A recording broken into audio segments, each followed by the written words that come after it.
Bonjour à tous et bienvenue sur le canal Inatemporel. Aujourd'hui, je vais vous lire un rapport écrit d'une conversation sur les systèmes des lignes temporelles et sur la résonance d'une dimension parallèle à une autre lors de la fusion des temps. Cette conversation a eu lieu avec les galactiques et les archanges et a été canalisée le mardi 3 octobre 2023.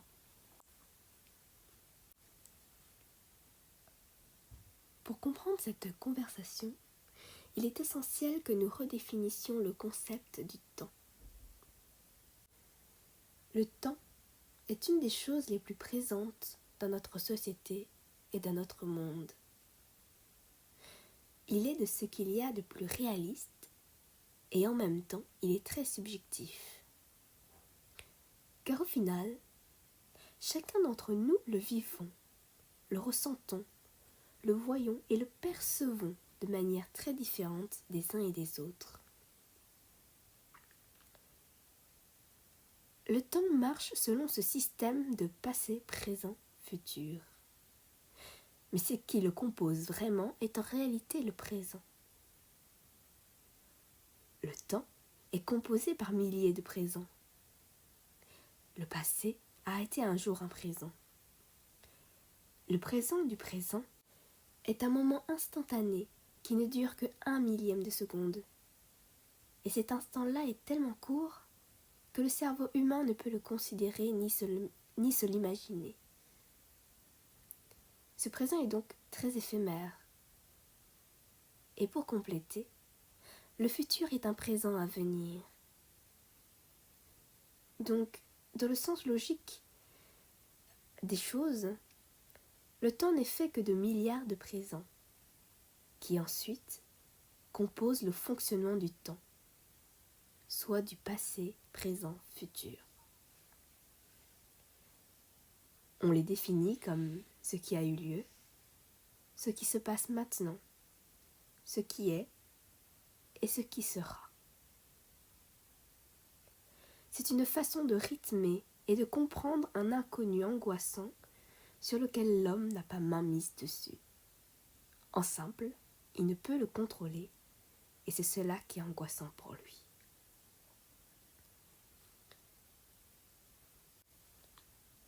Sans ce concept si concret du temps, notre vie se rythmerait à des phases et à des cycles. À des cycles de phases, des phases de cycles. Les journées, par exemple, sont des phases de cycles, mais aussi des cycles de phases. Ce qui est idem pour les saisons. Pour mieux l'expliquer, les cycles se comptent, compter, C-O-M-P-T-E-R,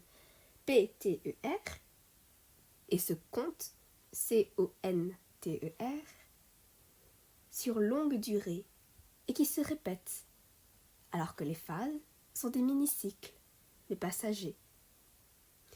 Ils vont être le processus de ces cycles.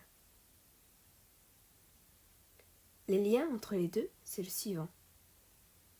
Les cycles, comme les phases, sont passagers et répétitifs.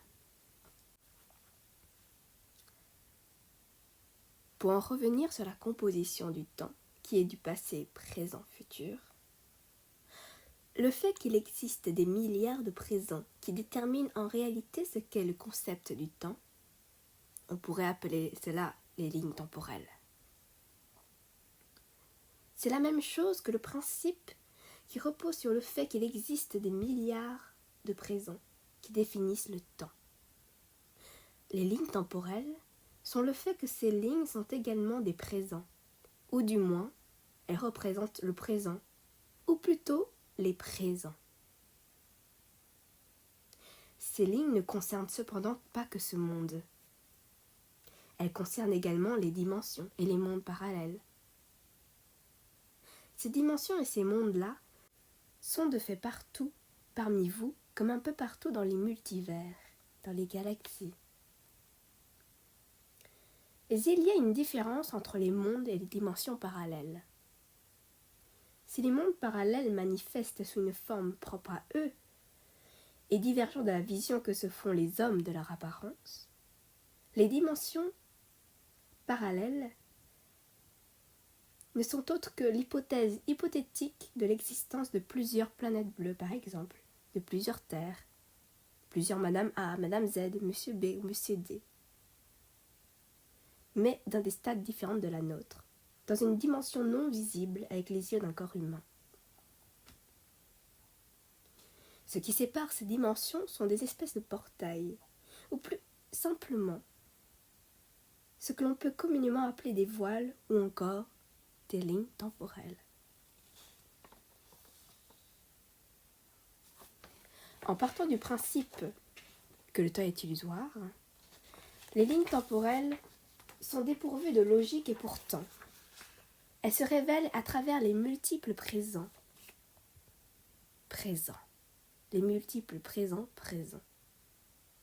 Lorsque ces voiles s'affinent, elles laissent passer des portes, comme des failles. Alors, les lignes temporelles s'affinent, se rapprochent, se resserrent et finissent par se fusionner. Elles ne font alors plus qu'une seule ligne, ce qui est pareil pour les dimensions parallèles. Ces dimensions ne font plus qu'un seul monde. Ce phénomène ne dure pas très longtemps et a lieu à chaque changement d'air. Pour vous dire, on peut appeler ça, ce phénomène, la fusion des temps.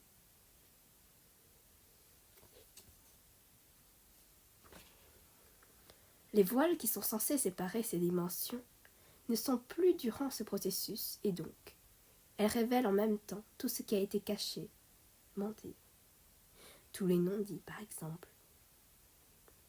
Symboliquement, cette image du voile qui se lève est assez fort et parlant.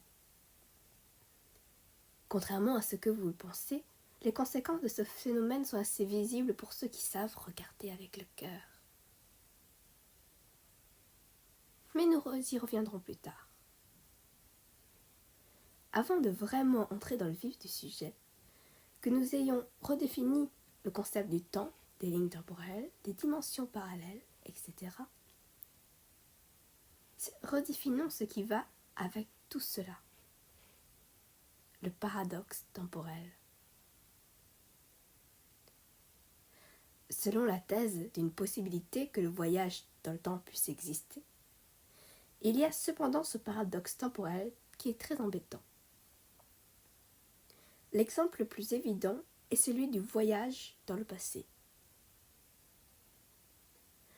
Si le fonctionnement du temps se compose de passé, présent et de futur, et que voyager dans le temps, dans ce cas-ci dans le passé, alors ce serait très complexe.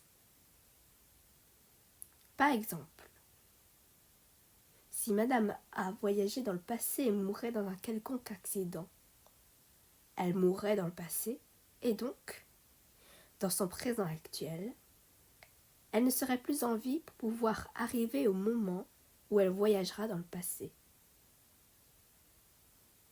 Alors le voyage dans le passé ne sera plus possible. De même, si nous mettions en pratique ce paradoxe temporel pour un voyage vers le futur, Madame Z du passé pourrait y découvrir n'importe quoi, que ce soit un monde dirigé par des robots, ou encore un monde qui est redevenu comme avant, à la naturelle, ou même un monde qui a stagné. La personne venant du passé y découvrira plusieurs évolutions de ce que sera pour elle ce nouveau monde futuriste.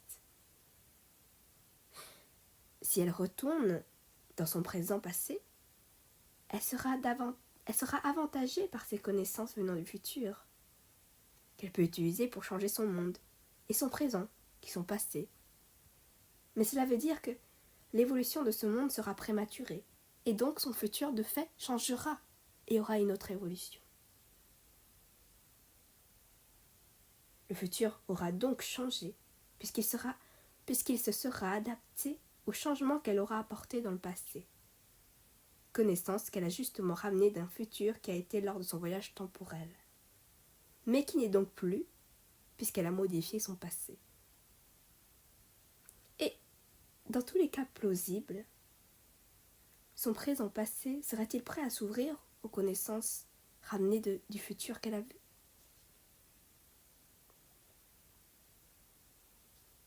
De plus, redéfinissons le bien. On se rend compte alors, dans un tel scénario, que le temps n'est pas du tout tracé. C'est la marche pour le futur également. Il suffit d'un rien pour le changer. Il existe donc une multitude de futurs, de possibilités, qui peuvent basculer d'un scénario à un autre. C'est ce que l'on appelle l'infinité des champs des possibles. Soit une infinité de possibilités qui s'ouvrent à vous, une infinité de choix, de scénarios et donc de futurs. Car au final, disons-le bien, le futur est ce qui est à venir et non pas synonyme de ce qui est déjà écrit.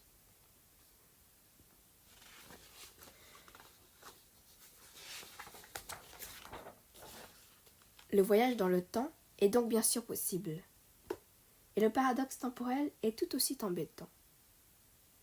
Cependant, cela est que si nous considérons le temps comme une réalité et une vérité. Or, si le temps est illusoire comme la matière et la distance, et qu'il n'existe aucune véritable logique propre à l'homme, alors le paradoxe temporel perd tout son sens.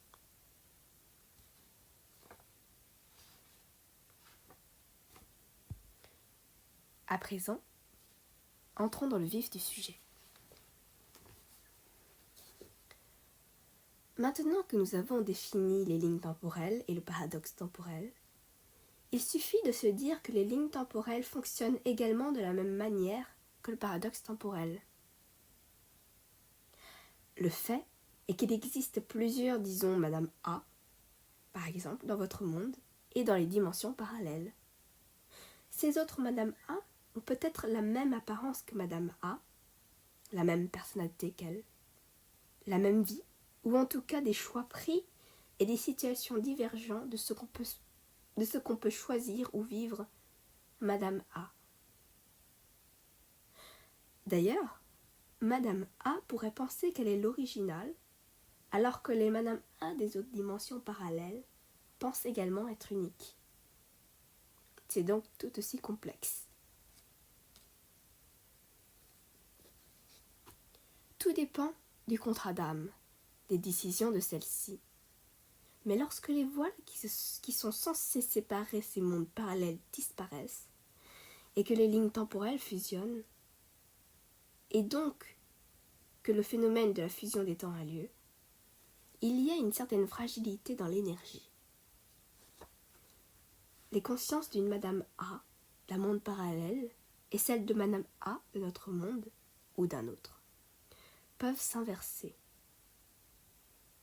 Certaines consciences ne changent que très peu et n'ont pas beaucoup d'impact avec l'entourage de Madame A, existant dans les plusieurs dimensions parallèles.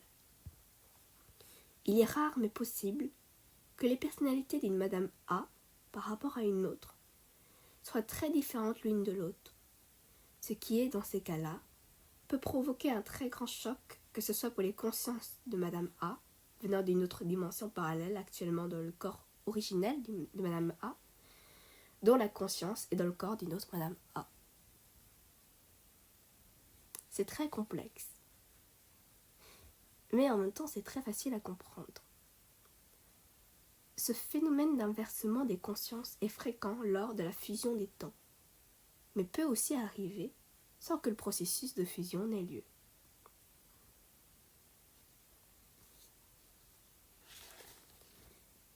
Récemment, il a été dit que les lignes temporelles se sont affinées et rapprochées, donc que le processus de fusion des temps a commencé à avoir lieu. Les voiles qui séparent les mondes parallèles disparaissent peu à peu.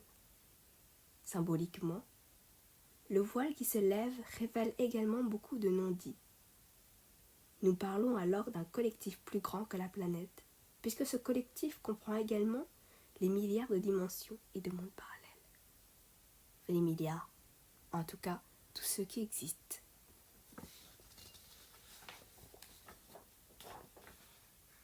Par exemple, une énergie qui se bloque, disons de la dimension parallèle 1, telle que une source de nourriture. Alors, soit ce blocage résonnera et aura les mêmes répercussions dans les dimensions parallèles 2 et 3, soit elle subira les conséquences de ce blocage énergétique, disons dans les dimensions parallèles 4 et 5. N'hésitez pas à le noter si vous voulez suivre. Les conséquences se manifesteraient par des peurs, des sensations ou des situations de vide, de manque, d'absence ou de difficulté à obtenir telle ou telle ressource de nourriture.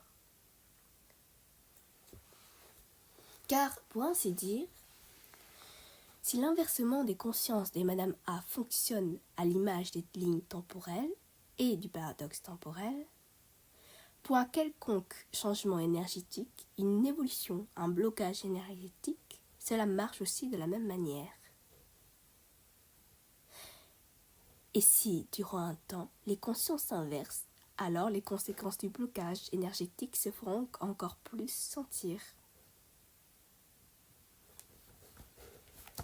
Si l'énergie de la nourriture va manquer dans la dimension parallèle 1, et que les dimensions parallèles 2, 3, 4 et 5 en subissent les conséquences, même si les dimensions parallèles 6 et 7 prospèrent dans cette énergie, celle-ci finira par être bloquée, car même si elle circule dans ces deux dimensions, elle ne pourra plus circuler dans les 5 premières dimensions. Tout cela en prenant en compte l'existence de plusieurs dimensions.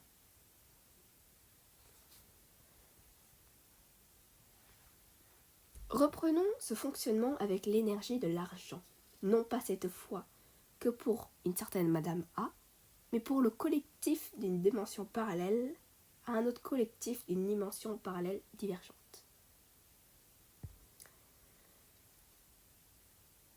Il est que l'énergie de l'argent, bloquée depuis longtemps, commence à disparaître, ou en tout cas, énergétiquement, à perdre son sens. Cet avènement énergétique touche tout un collectif, dont la planète bleue actuelle. Il a énormément de répercussions, de résonance sur les autres dimensions parallèles où coexistent des sosies de cette planète bleue. Les répercussions ou les résonances fonctionnent à l'image des ondes dans l'eau. Lorsque vous lancez un caillou dans cette eau, elle va émettre un cercle à sa surface, et ce cercle créera d'autres cercles plus grands pour ceux qui partent vers l'extérieur et plus petits pour ceux qui vont vers l'intérieur du cercle originel. C'est ce que l'on peut appeler l'effet papillon, qui est un principe qui dit que un petit battement d'ailes de papillon peut provoquer un tsunami de l'autre côté de la Terre. Si l'avènement énergétique de la disparition de l'énergie de l'argent prend une telle ampleur, alors il y aura des répercussions, des résonances sur les autres dimensions parallèles. Mais pas seulement sur ces autres dimensions parallèles, mais aussi sur les êtres vivants de la planète bleue de cette dimension concernée par cette énergie.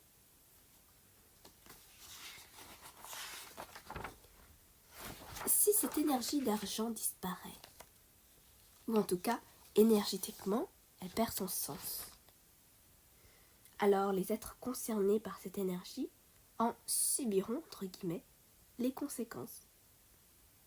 Manque d'argent, peur d'en manquer, pas assez de moyens ou trop d'argent bloqué. Ce qui est important de comprendre, c'est que cela n'est pas de leur fait, ou du moins en partie pas de leur fait. C'est le miroir de l'énergie bloquée dans le système mondial de cette dimension. Pour simplifier, Imaginez-vous être dans une salle de cinéma. Il y a un grand écran devant vous, symbolisant le système économique de ce monde et de cette dimension. Sur les côtés, derrière vous et au sol, il y a également des écrans projetant le même scénario.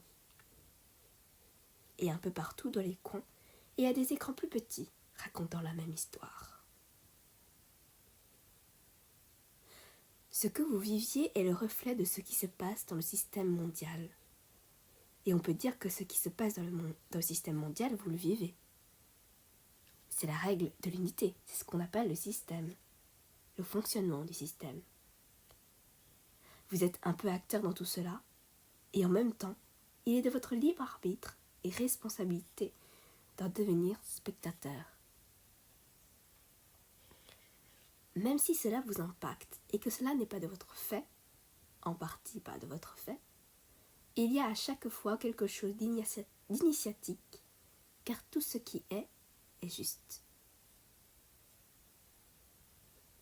La justesse, différente de la justice de ce monde, est le fait que chaque chose qui est et qui se déroule a sa place et sa légitimité à être et à se dérouler. Cela signifie que sa présence a un sens et que peu importe comment vous le recevez, l'interprétez et le vivez, il y a 99,99% de chances qu'il s'y cache un message initiatique. Vous avez donc quelque chose à y apprendre.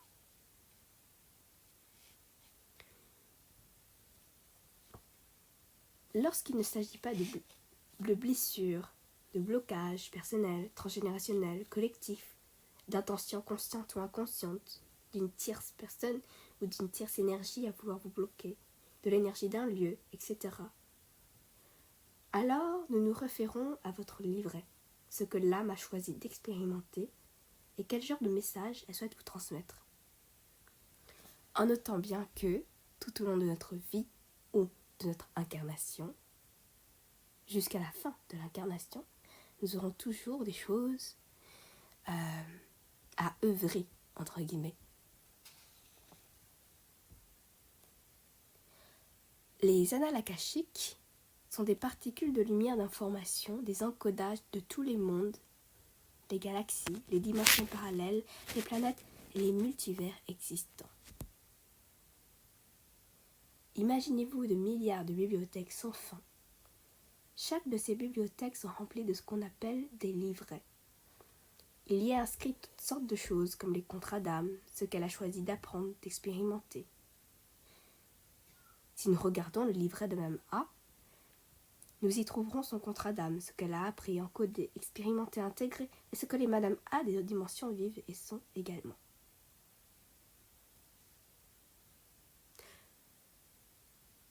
Et en même temps, se référer à ce livret ne nous serait pas si utile que ça. Parce que finalement, ce qui est important, c'est ce que nous vivons, expérimentons dans l'instant présent, en sachant que nous avons toujours à expérimenter jusqu'à la fin de l'incarnation, et donc encore à œuvrer, entre guillemets, à apprendre, à évoluer, à intégrer. Donc, c'est ça qui est important. C'est ce que nous en apprenons et en retenons au moment présent. Même s'il faut des jours ou des mois, des semaines, des années, pour avoir d'autres prises de conscience de ce qu'on a vécu. C'est ce que nous vivons est important, et non pas tant les informations qui en seront récoltées dans le livret. En bref, demandez-vous, est-ce ce que j'ai à vivre? Et qu'est-ce que mon âme me demande? Quel message souhaite-t-elle me transmettre? Voilà. Je vous remercie pour votre écoute. Je remercie les galactiques et les archanges pour cet échange très riche et instructif, comme à chaque fois.